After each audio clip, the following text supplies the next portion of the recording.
ओम या श्री स्वयं सुखिदीनां भवनेस्वलक्ष्मी पापात्मनां कृतिदयां हृदये सुबुद्धि श्रद्धा सतां कुलजना प्रभवस लज्जा तां त्वां नतास्म परिपालय देवी विश्वम। नमस्कार, मैं हूं आचार्य विक्रमादित्य और आज हम उपस्थित हैं मीन राशि वालों के राशिफल को लेकर। जून का पहला भाग जो है वो आपकी राशि के अनुसार से कैसे ग्रह योग बना रहा है। देखिए, मीन की राशि के स्वामी हैं बृहस्पति महाराज, और बृहस्पति महाराज इस वक्त आपके व्यारे न्यारे करने को तैयार हो गए। 12 वर्ष बाद भाग्य जगाने को तैयार हो गए। साथ साथ मंगल भी परिवर्तन की तरफ चले गए हैं। मंगल महाराज विशेष तौर पर आपकी राशि में राहु के साथ चल रहे थे, अब वहाँ से निकलकर स्वग्रही बिल्कुल अपने भाव में आ गए हैं और ये आपके पैसे एकत्र करने वाले हैं, धन को एकत्र करने के योग बनाने वाले हैं, यानी सेविंग्स बढ़ाने के योग बना सकते हैं। कई प्रकार से सुंदर तरीके से ये स्थिति उत्पन्न करने वाले हैं आपकी राशि के अनुसार से। तो ऐसे में आपको कुछ खास विशेष तौर पर समझने की आवश्यकता है। इन दिनों ग्रहों की स्थिति भी बड़ी विचित्र चल रही है। पंचग्रही योग का निर्माण, चतुर्ग्रही योग का निर्माण, त्रिग्रही योग का निर्माण आपकी राशि में जून में होने वाला है और ये अलग अलग फल प्रदान करेंगे। पंचग्रही योग का फल ऐसा कहा जाता है कि ये या तो जलाजल वातावरण बनाता है या भीषण प्रचंड गर्मी का योग बनाता है। वातावरण में बहुत ज़्यादा जिस प्रकार का योग चल ही रहा है इस वक्त, देखिए सूर्य अपने पूरे तीव्र प्रकाश के साथ इस संसार को गर्मी की पूरी प्रचंडता देते दिखाई दे रहे हैं। और ऐसे में कहीं ना कहीं जो विशेष तौर पर ग्रह दिखाते हैं कि तूफान आने के योग बन सकते हैं। तो ऐसे में ध्यान रखते हुए कार्य करने की ज़रूरत है आपको। यात्राएं बहुत संभल के करें। आपकी राशि के अनुसार से कैसे ग्रह योग बनेंगे वो आप समझ लीजिए सिलसिलेवार तरीके से। तो मीन राशि वालों, 1 तारीख का समझो, 1 जनवरी को विशेष तौर पर जो 1 जून को योग जो बन रहा है, शनिवार का अवसर है, जेठ का कृष्ण पक्ष की 9वीं तिथि है इस दिन उदय तिथि के तौर पे, और साथ साथ 10वीं तिथि क्षय हो गई है। अगले दिन सूर्योदय तक 10वीं तिथि नहीं पहुंच पाएगी। तो नए कार्यों को आरंभ मत कीजिएगा, क्योंकि रक्ता तिथि के दिन विशेष तौर पर खासतौर पर 6 तिथि के दिन नया कार्य नहीं आरंभ करना चाहिए। और साथ साथ शुक्र भी अस्त है तो वो ठीक नहीं है, बृहस्पति भी अस्त है तो इसके लिए ठीक नहीं है। ग्रहों योग का योगा योग ध्यान रखते हुए कार्य करें। मीन में चंद्रमा का पदार्पण है, ये आपके लिए बहुत उपयुक्त है। नई शक्ति का संचार करता है, 2-3 दिन तक अच्छे लाभ देने के योग बना सकता है। मंगल परिवर्तन की तरफ सुबह करीब दोपहर को 3:30 बजे के आसपास परिवर्तन कर राहु के ग्रास से निकलकर ये चले जाएंगे आपके द्वितीय भाव में, और ये आपके लिए बड़ा सुंदर योग बनाएंगे। इससे आपको लाभ प्राप्ति के योग बनेंगे, धन एकत्र करने में सहायता प्राप्त होगी और बहुत सारे विशेष कार्यों में आपको लाभ प्राप्ति के योग बन सकते हैं, सहयोग के योग बन सकते हैं। तो ऐसे में विशेष तौर पर आपके लिए सुंदर योग बनता दिखाई दे रहा है। शनिवार का अवसर है और आपको विशेष तौर पर आपकी राशि के अनुसार से इस वक्त शनि महाराज जो है 12वें भाव में चल रहे हैं, जो आपकी प्रोग्रेस को स्टेप बाय स्टेप धीरे कर रहे हैं, उनको शक्ति देने की ज़रूरत है। और इन दिनों शनि जयंती भी आने वाली है। यदि आप चाहते हैं कि बृहस्पति का पूर्ण फल आपको प्राप्त हो, क्योंकि बृहस्पति कल से उदय होने जा रहे हैं, और जब बृहस्पति उदय होंगे तो शनि महाराज कहीं ना कहीं प्रोग्रेस में हिंड्रेंस देंगे और फिर आपको क्रोध लाएंगे, ये सब चीज़ें क्रोध भी लाएंगे। तो ऐसे में शनि को उपाय विशेष तौर पर करने का प्रयास कीजिए। शनि जयंती भी आने वाली है और इस दिन 1 तारीख को शनिवार भी है, तो हनुमान जी को चोला चढ़ाइए। शनि को प्रसन्न करने के जो भी उपाय हो सकते हैं सब करने का प्रयास कीजिए, क्योंकि शनि को मनाएं सदा सुख पाएं, आपके लिए इस वक्त बहुत ज़रूरी उपाय है।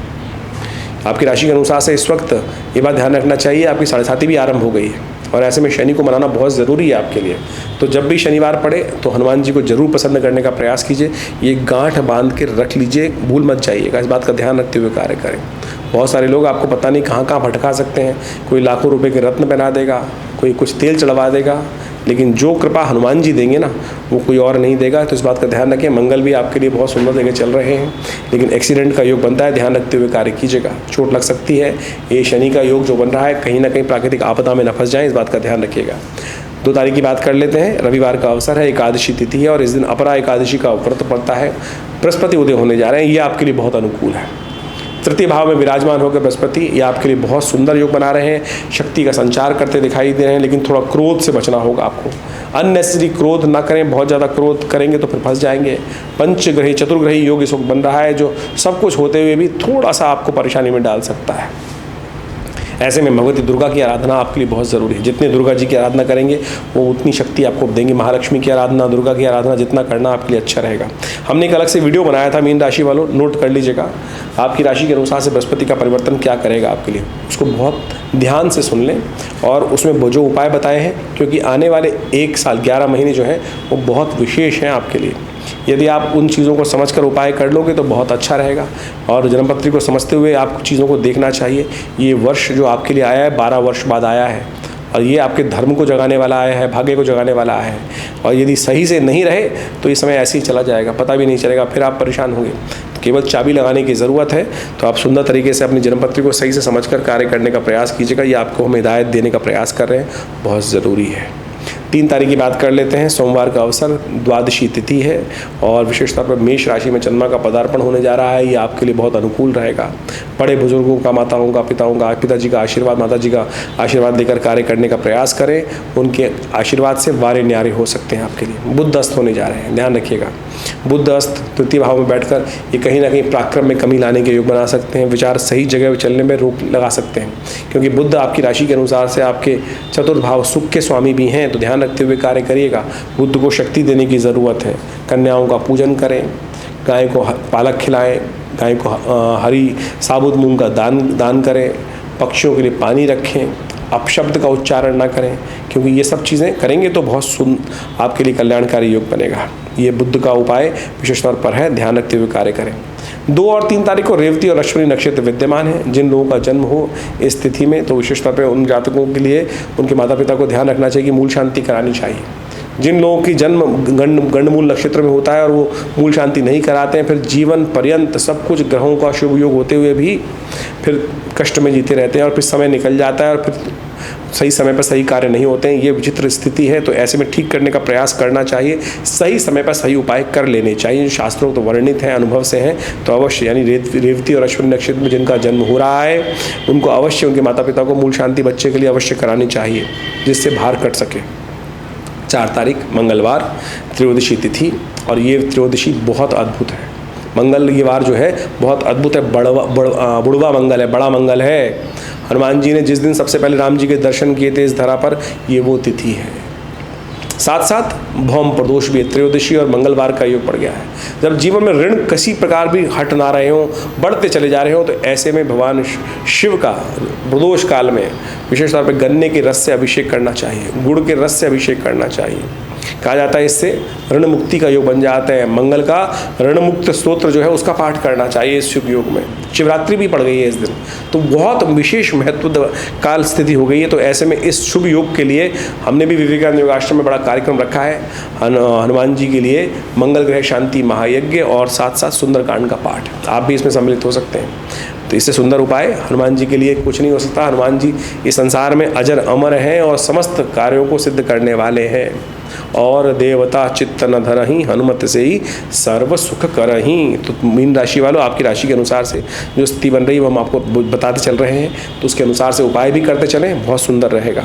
5 तारीख का अवसर, बुधवार का तिथि, चतुर्दशी तिथि है और इस दिन वृषभ में उच्च के चंद्रमा आपके तृतीय भाव में विराजमान हुए बृहस्पति के साथ, शुक्र के साथ, बुध के साथ ये सब योग बना रहे हैं। ये आपके लिए धन उपार्जन के लिए अच्छा रहेगा। जैसा हमने आपको पहले कहा कि हमने अपने वीडियो में उस दिन बताया था कि जिसके अंदर जब बृहस्पति आपके लिए पूरे वर्ष क्या करेंगे, तो जब जब इस वर्ष बृहस्पति चंद्रमा के साथ योग बनाएंगे वो काल आपके लिए महत्वपूर्ण रहेगा। और ऐसे में यदि आप दुर्गा पूजा यज्ञ का सहारा ले लें तो आपके वारे न्यारे हो सकते हैं। 300 गुना प्रोग्रेस कर सकते हैं आप यदि चाहो तो। ऐसे में इस शुभ योग का लाभ ले लें और सही दिशा में अपने कार्य को कर लें। गुस्सा मत कीजिएगा बहुत ज़्यादा।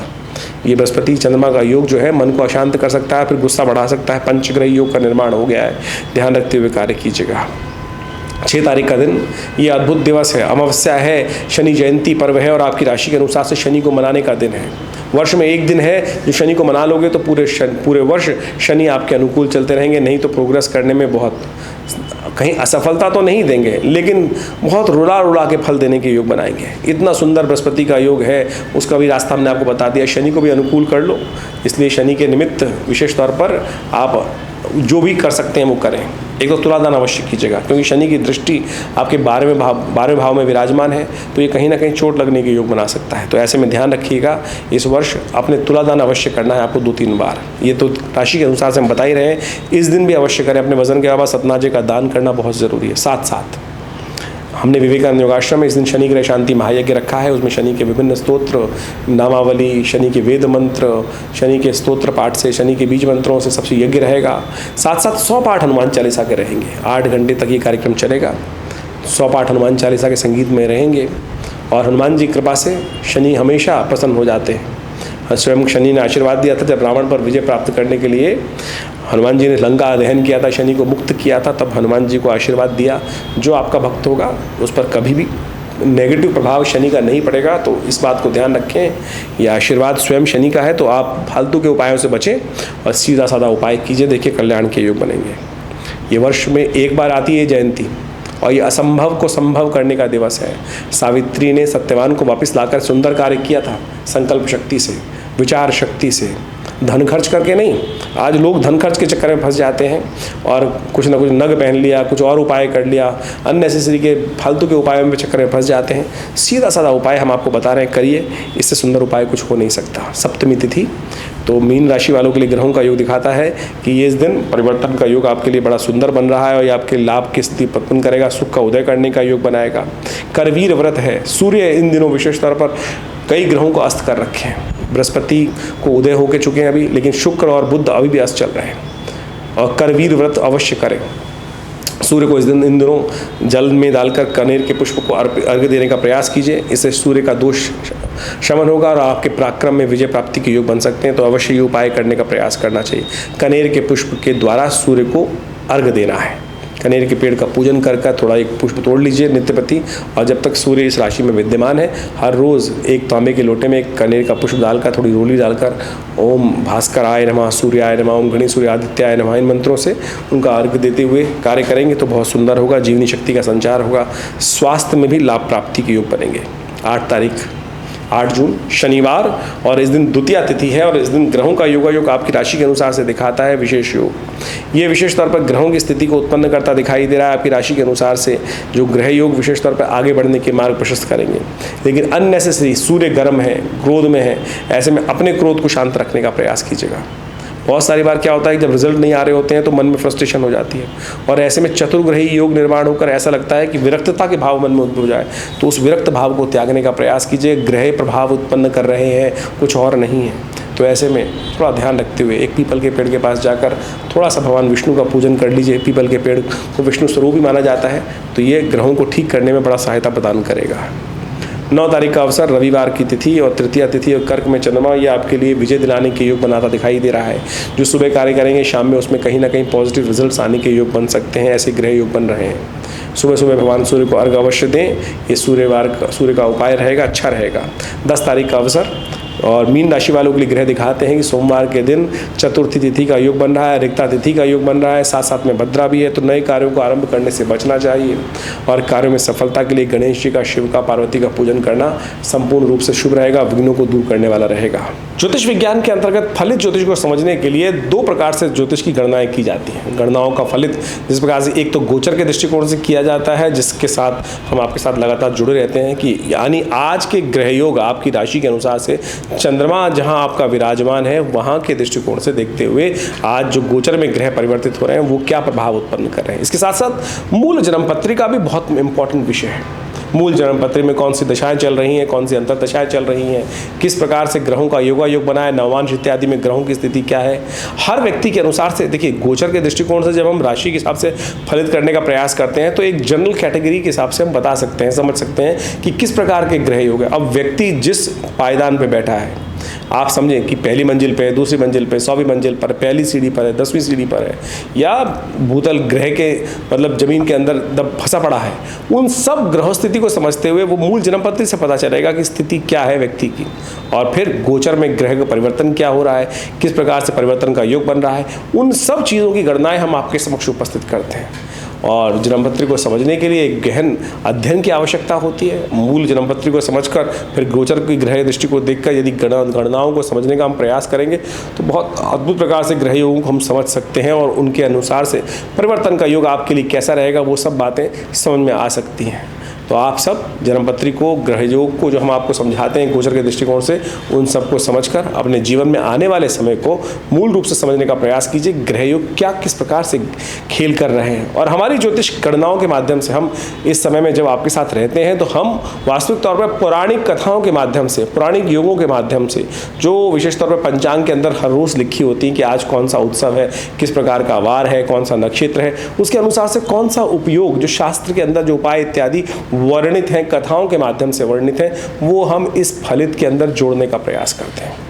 ज्योतिषीय दृष्टिकोण से, कर्मकांड के दृष्टिकोण से उन कथाओं को साथ जोड़कर, उन उत्सवों को साथ जोड़कर यदि उपाय करेंगे तो वास्तविक तौर पर उनसे कल्याण का मार्ग ही प्रशस्त होगा। आज ज्योतिष विज्ञान के माध्यम से बहुत सारे लोग केवल टोटकों में फंस जाते हैं, और ये कैसा कर लो। देखिए, ज्योतिष के अंदर यदि पंचांग को आप देखेंगे ना तो वहाँ हर रोज़ नए उत्सव वर्णित हैं, और उन उत्सवों के पीछे कथाएं भी वर्णित शास्त्रों में, पौराणिक कथाओं के अंदर आती हैं। उन सबको समझेंगे तो आप देखिएगा हमारे इस कार्यक्रम में हम उन्हीं पौराणिक कथाओं को ही जोड़ते हुए, उन पौराणिक मतों को जोड़ते हुए, उन पौराणिक उत्सवों को जोड़ते हुए, समझते हुए उन उत्सवों को आपके साथ वर्णित करने का प्रयास करते हैं। और यदि उन उपायों को आप करेंगे तो हमें विश्वास है, हमने देखा है कि अद्भुत रूप से कल्याण का मार्ग प्रशस्त होता है, कष्ट दूर होते हैं। पौराणिक कथाएं जो हैं बड़ी महत्वपूर्ण हैं, और पंचांग ने उनको बहुत बढ़िया तरीके से समझाने का प्रयास किया है। तो हम उन सब के माध्यम से आपको आपके समय के अनुसार से उन सब उपायों को जो बताते हैं अवश्य करिए। देखिए, परिवर्तन का योग अद्भुत बनता है। शास्त्र कहता है, एक घड़ी आधी से पुनियाद, तुलसी संगत साथ की, हरे कोट अपराध। तो कोशिश करें, इन उपायों को जीवन में स्थान देने का प्रयास करें। और हमारे विवेकानंद योगाश्रम में हमने पिछले करीब 60 सालों में सदगुरु आचार्य श्री केशव देव जी के महाराज के सानिध्य में विभिन्न भारतीय पराविद्याओं पर शोध किया, चाहे वो मंत्र विज्ञान है, चाहे वो यज्ञ विज्ञान है, चाहे वो भारतीय विभिन्न क्षेत्रों में योग विज्ञान के माध्यम से, और बड़ा एक शोध संस्थान विकसित किया। यहाँ पिछले करीब हमारे आश्रम पे 60 सालों से नित्य 8 घंटे यज्ञ होता है। विभिन्न मंत्रों पे हमने शोध करके देखा है। बहुत सारे लोग ऐसे आए कि जिनके जीवन में शारीरिक कष्ट अद्भुत रूप से था। एक तो कई कष्ट तो ऐसे आए कि बिल्कुल कोई दवाई काम ही नहीं कर रही थी, और जैसे ही महामृत्युंजय मंत्र का प्रयोग किया गया उनके लिए अनुष्ठानिक तौर पर देखिए आप परिवर्तन का योग बना। विभिन्न ग्रह योग ऐसे थे कि विकट परिस्थिति में थे, केस पे केस, कोर्ट में जमानत भी नहीं हो रही थी, लेकिन ऐसे में दुर्गा शमनी का, सुंदर भगवती दुर्गा का प्रयोग किया गया, और उन केसों के माध्यम से उनके जीवन में कष्ट के दूर पड़े। शत्रु लगातार परेशान कर रहे थे। ये सब वास्तविक तौर पर शास्त्र में जो वर्णित कथाएं हैं उनको भी हम समझिए। बगलामुखी जी का प्रयोग बड़ा दिव्य है, और कहा जाता है कि मुकदमे इत्यादि विजय में शत्रुओं पर विजय प्राप्त करने के लिए वो अद्भुत रूप से कार्य करता है। हमने हजारों बार करके देखे ये सारे प्रयोग, बिल्कुल प्रत्यक्ष रूप से काम करते हैं। श्रद्धा के साथ, विश्वास के साथ इन सब चीज़ों को किया जाए तो जीवन में कष्ट दूर होने के योग अद्भुत रूप से बन सकते हैं। तो विभिन्न उत्सव जो समय समय पर आते हैं हम आपको अवगत कराते रहते हैं, उन मंत्रों को साथ भी आपको जोड़ने का प्रयास करते हैं। हमारे आश्रम में जैसा नित्य हमने कहा आपको कि नित्य 8 घंटे यज्ञ होता है। माँ भगवती का सुंदर शिव विग्रह विराजमान है, जो 1947 में मुल्तान से आया, और आज उनके ही सानिध्य में चमत्कारिक मंत्रों का यज्ञ जब करते हैं तो उनके कार्यों की, मनोकामनाओं की फलीभूति होने में हम बहुत अद्भुत प्रकार से देखा गया है, प्रयोगों करके देखा गया है कि वो फलीभूत होते हैं, चमत्कार उपस्थित होता है। तो आप नित्यप्रति आश्रम में होने वाले यज्ञों में हर रविवार को पधार कर उसमें सम्मिलित हो सकते हैं। विभिन्न कार्यक्रम समय समय पर होते रहते हैं, उनको अवगत आपको कराते रहते हैं। हॉस्पिटल इत्यादि में बहुत सारे कार्य चलते हैं। विवेकानंद योग नेचुरोपैथी आयुर्वेदिक हॉस्पिटल जो चल रहा है, गौशाला की चल रही है, साथ साथ विभिन्न भंडारे चलते रहते हैं समय समय पर। आप सब भी उन सब कार्यक्रमों में आश्रम के साथ जुड़ सकते हैं। आपका स्वागत है। धन्यवाद।